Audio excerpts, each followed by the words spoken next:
Today I'd like to show you the Digital Guard Dawg keyless ignition for motorcycles.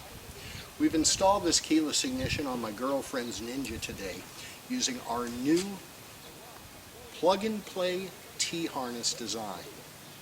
This allows you to plug the Digital Guard Dawg directly into the motorcycle without cutting any wires and install in under 30 minutes. We have T-harnesses for virtually every make and model motorcycle on the market.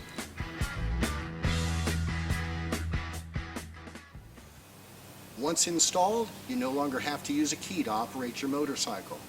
All operation of your bike is controlled by this small RFID dog tag.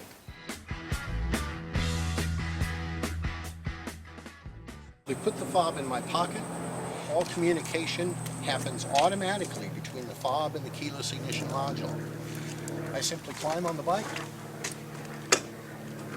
flip the kill switch to on, everything energizes sequentially, thumb the start button, and I'm ready to go.